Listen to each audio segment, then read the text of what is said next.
In this episode, we speak with Guy Benjamin, co-founder and CEO of Healthee, a healthcare platform that makes it easier, faster, and more efficient to get care. Founded in 2021, Guy's team believes everyone, everywhere, deserves access to high-quality, affordable healthcare. The platform provides personalized, instant, and uncomplicated answers to coverage, treatment, and benefits questions, end-to-end open enrollment support, and tailored preventive care suggestions. Prior to Healthee, Guy worked as an associate partner for McKinsey and Company. I'm your host, RJ Lumba. We hope you enjoy the show. If you like the episode, click to follow. RJ Lumba is the executive chairman of Market Insight Media and the managing partner of GrowthCap. He is the host of Great Entrepreneurs, a podcast for driven entrepreneurs and business owners. Our podcast covers all topics related to the entrepreneurial journey, from ideation to execution to optimization and to reaping the rewards of a well-run business. In the minutes ahead, we'll share with you unique insights and tactics from some of today's most accomplished and inspiring entrepreneurs. Guy, thanks so much for taking the time to chat with us today. It's a delight to be with you. Yeah, great to be here. We love talking to digital health entrepreneurs. You guys have grown extremely fast and effectively. You only started this company, I believe, about three and a half years ago. You're off and running, thousands of clients, 10x growth. What is the secret? You haven't been in existence for that long, but you're scaling well. So what do you pin that to?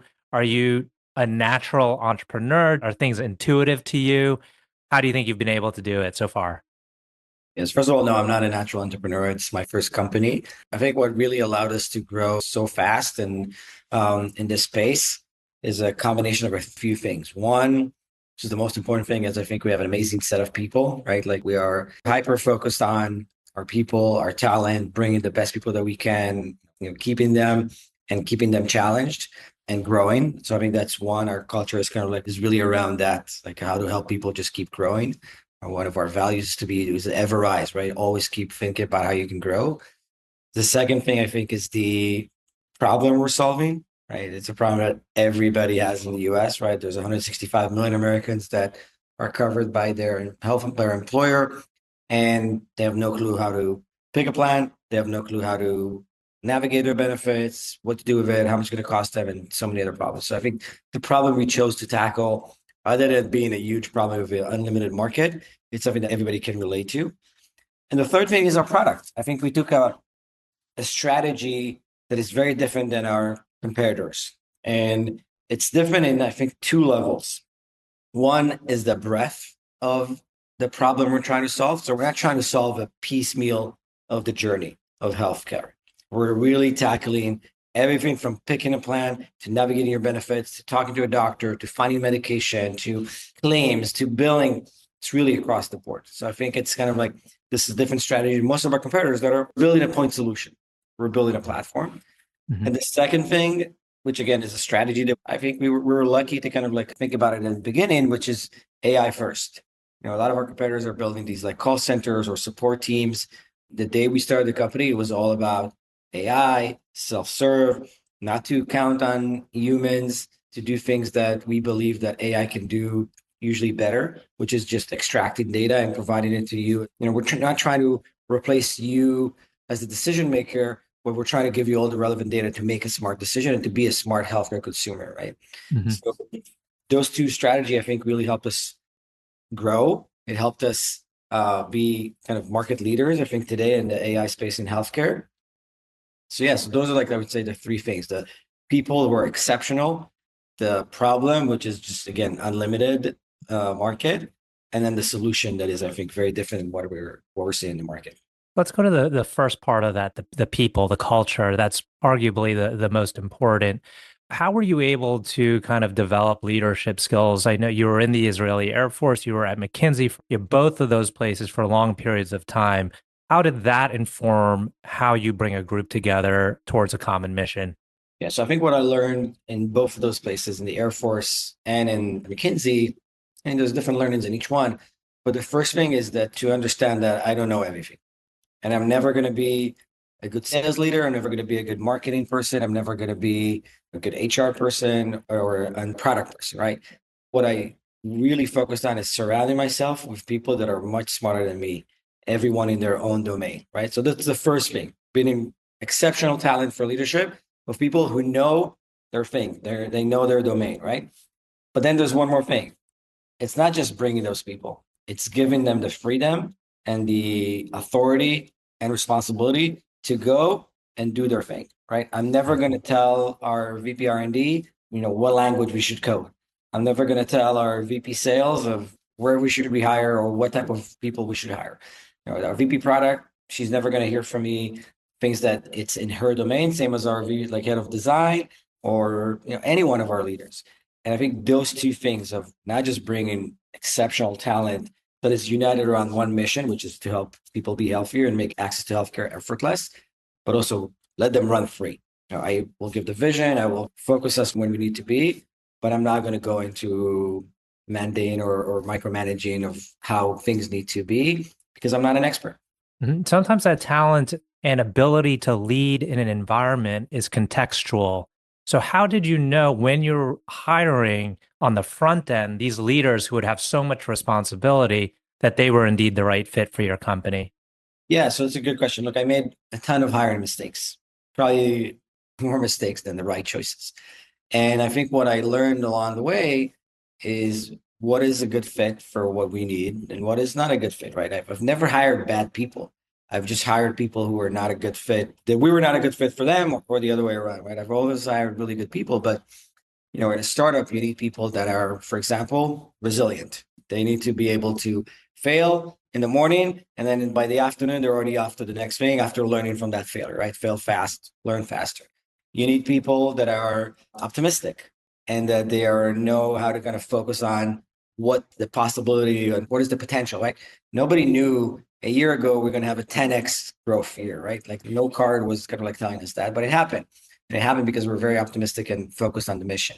So it's another aspect. Another thing is you need people that there's trust of us, of me in them, but also them in their colleagues, right? You need to trust other people in the company to do their job. So you need to focus on yours with knowing that others are going to do their job, right? One of our values, it's kind of like a sub value, which is assume best intentions.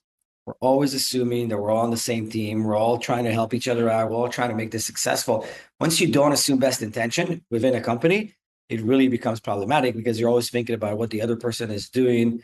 Maybe it's not the best for what I need to do, but at the end of the day, you're both working for the exact same goal, right? So yeah, I agree that, again, I made a ton of mistakes on hiring, but you learn from them, right? Because you bring one person and you're like, okay, the person was great, but it wasn't the right person for this role or for this company or for a startup. What did I miss? What were they missing? What I need to look for? You're also looking for people who kind of like prioritize speed over perfection because it's a startup. One quarter in a startup is almost a lifetime. We had this issue where somebody would say, oh, I'm going to go and build this strategy for 4 months and then we'll try it out. No, that's not how it works at a startup, right? You got to really be fast and speed over perfection, try things, learn from them, try another thing. You can't go into a cave and try to come up with the best strategy. You got to test things out. Mm-hmm. How important is it that you are in person with your people versus remote versus a mix hybrid? Yeah, we do a mix. So we do 2 days a week in the office where I think they're very productive because we get to, meet with each other, kind of like I can grab somebody and try to, see what's going on and help them maybe with some problem solving. But also we have 3 days at home where I can be much more productive and I can focus on either the things that I want to do without any distraction. I like that. I also, we have 4 sites. Georgia in Europe, Israel, Argentina, and New York. I try to go to Israel at least once a quarter to sit down with my team there. We do a lot of kind of like exchange students where we fly people from Israel to New York or the other way around or to Georgia, because I think it is important to get that face-to-face. By the way, not just with colleagues, but also with potential customers and partners. I'm always very much for at least that initial connection relationship to build that in person. And then on top of that, I think once you do that, it's easier to do the virtual interactions. I am a true believer that you need to meet somebody in person and then move to a kind of like virtual relationship. Do you have a preferred method of recruiting? You have different channels, like referrals? Do you like broad searches? What has been most effective for you? Yeah, so we've grown our team more than 2x, I think, in the last year.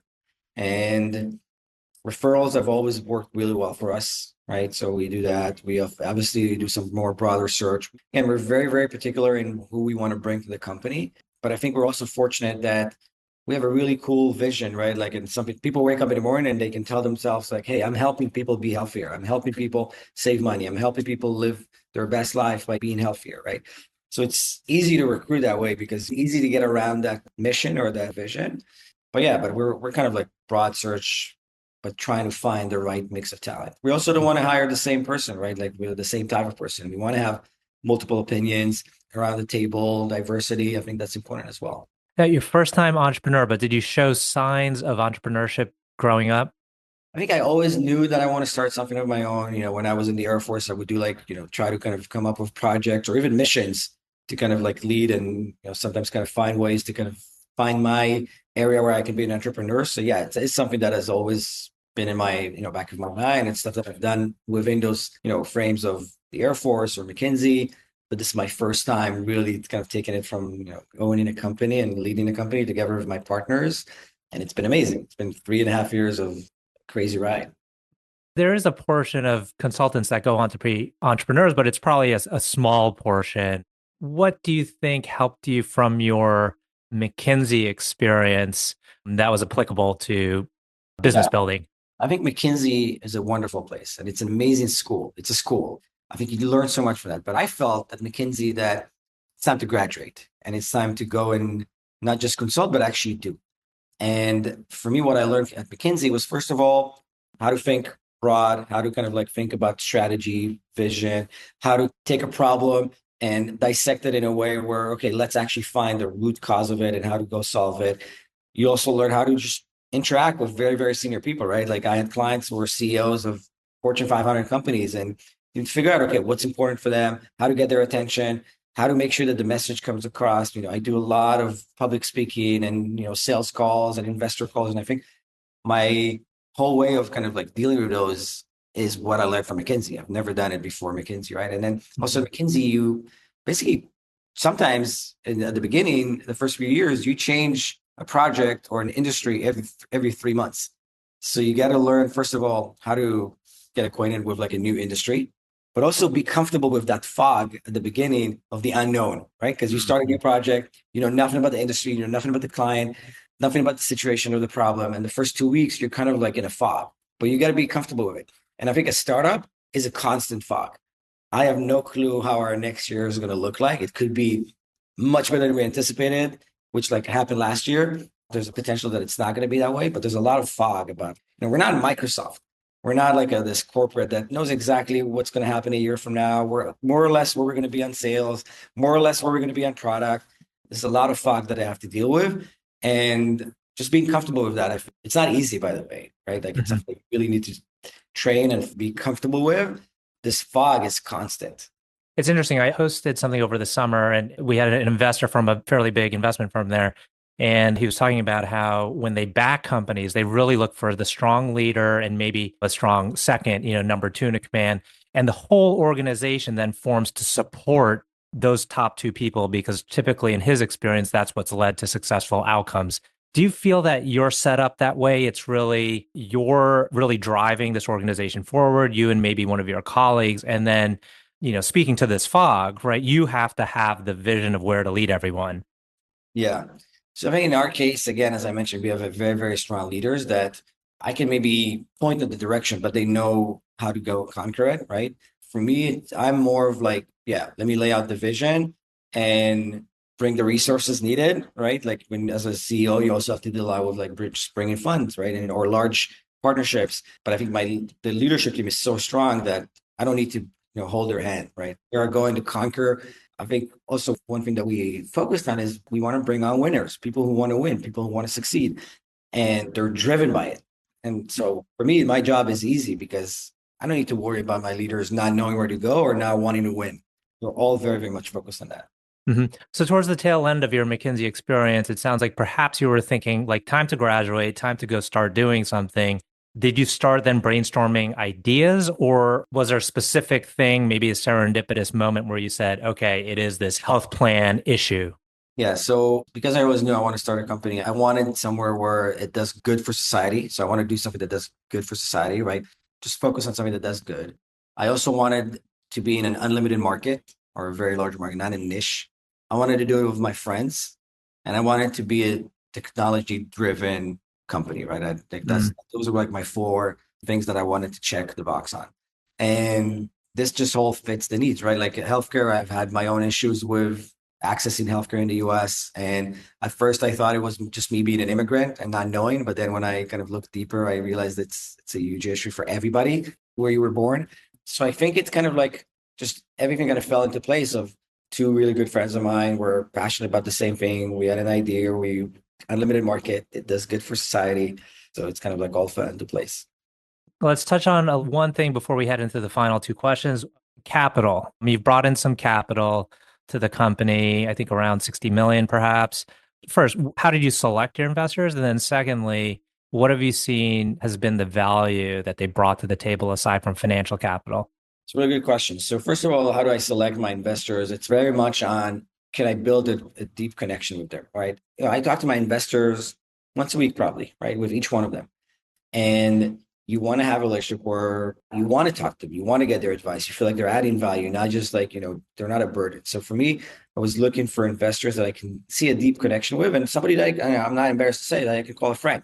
I think our investors today are now people that I'm definitely friends with, right? And I want them, obviously they're more like mentoring and helping me kind of like, and again, as a first time entrepreneur or a first time CEO. So it's really not just who has deep pockets. It's as close to getting married, right? Like you're marrying an investor for the long run, right? Mm-hmm. And then the value, I think what's cool about our investors is that they're very different. We have, say, four major investors, right? Like Group 11, they're kind of bringing us the winning mentality. They kind of like how to go and really try to go in and bat it out, like basically any way where we can win. And they're giving us that support and that experience because they have really cool winners on their portfolio companies. We have Grilot from Israel. They've been around, like they've seen companies like us. From them, I'm learning a lot about like distribution channels. We have Think Capital that have invested in something, and they're bringing that financial aspect and financial angle of how do we actually create ROI? What do we need to focus on? How do we grow efficiently, right? So it's something that in our board meeting we always talk about that. We have tried as an investor that are bringing us kind of like that industry understanding and experience. Again, it's a mix of people that are bringing different opinions, which I love, right? And I think a board that is kind of like has one opinion is not giving you the right value, right? Mm-hmm. Okay. Last two questions. Can you tell us about a person who has had a profound influence on you? Yeah, my dad is definitely somebody. I mean, he passed away over 10 years ago, but he came to Israel from Romania after the Holocaust and built a family from nothing. He was basically the first entrepreneur that I know, right? Like he basically built himself from nothing. I have three brothers, amazing family. So yeah, I would say he definitely kind of like one of the major people that influenced me the most. Okay. Last question. Can you tell us about a charity cause or other endeavor that you're passionate about? Yeah, look, so I think everybody knows this time with the situation in Israel and Gaza, and we have over 70 people that are still captured in captivity by the Hamas. This is something we're constantly kind of thinking, how can we help? In Israel, our team actually adopted families of either people who we lost during the war or like their family members or people that are still in captivity, and we're helping them. And it's something that we won't stop doing until the final person comes back. It's 75 people like you and me that were just dragged out of their house and are now in captivity. And it's crazy to think about. They're there for almost 500 days now. So for me, this is something that I'm very passionate just to make sure that we do whatever we can until each one of them comes back. Well, Guy, I want to thank you again for taking the time to chat with us today. This has been a wonderful conversation. And thank you for having me.